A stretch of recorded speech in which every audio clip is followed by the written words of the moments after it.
So, good day everyone.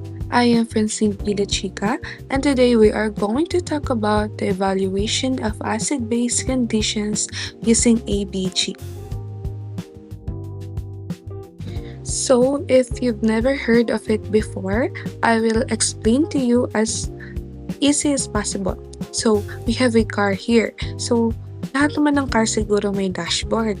Yung dashboard na yun ang nagpapakita ng speed, ng fuel, if ayos pa ba yung car, and parang ganun lang din ng ABG or the arterial blood gases.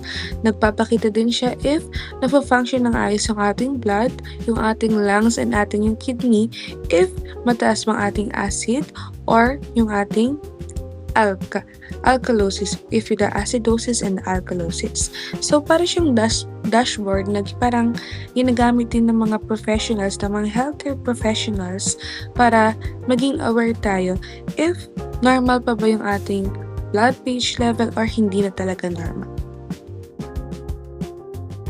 So, as I said earlier, ABG stands for arterial blood gases. Ito nga yung parang ginagamit ng mga healthcare professional para sabihin kung maayos ba yung pag-function ng ating lungs or ng ating kidneys, kung mataas na ba ang ating blood pH level o kaya it is below normal. So, proceeding to ang ABG daw ay may 3 values. We have the blood pH level.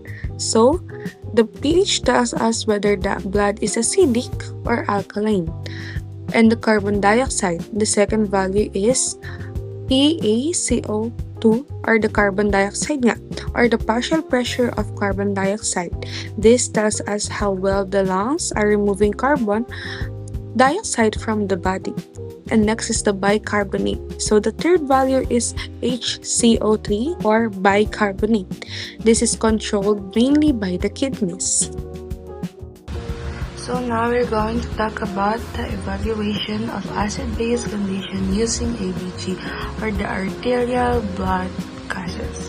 So now, nakikita natin dito yung normal na level ng pH ng carbon dioxide at ng bicarbonate. So, ang normal ng pH level or blood pH level ay 7.35 to 7.45.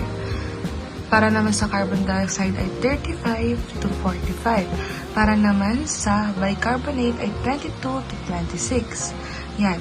And so, now we have an example. So, the blood pH level is 7.28, which is below normal kasi ang normal ng blood pH level is 7.35 to 7.45. So, ang magiging result niyan kasi kapag below normal ay acidosis. Kapag above normal ay alkalosis. So, ang magiging result natin ay acidosis.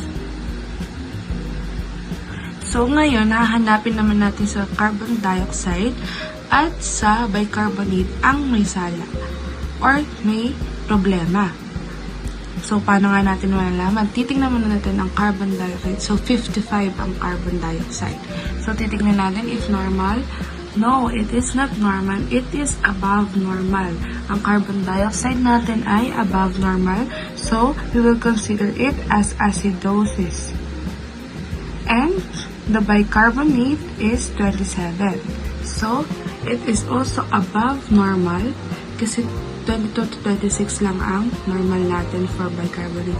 So, we will consider it as alkalosis. So, ito nga ang tumugma. So, kapag carbon dioxide ay respiratory. Acidosis. Ito ang sagot dito. At ang carbon dioxide ang may problema. So, the answer is partially compensated. So, for the next one is 7.47 ang pH level. So, makikita natin sa normal ay above normal siya. So, pagtaas ng pH level ay alkalosis. Titignan naman natin kung sino ang may sala dito sa dalawang to. So, alkalosis. Carbon dioxide mataas above normal. So, kapag taas ng carbon dioxide, acidosis. Pagtingin naman natin sa bicarbonate, 30. So, above normal din kung titignan natin. So, if above normal, magiging alkalosis. So, makikita natin na itong bicarbonate ang may sala dahil siya ang tumukma. So, pagdating sa bicarbonate, it is considered metabolic. Alkalosis. Dahil, itong sagot, dahil nga,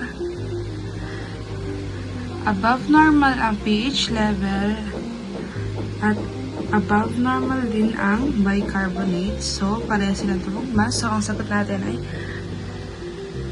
partially compensated ulit. Sated.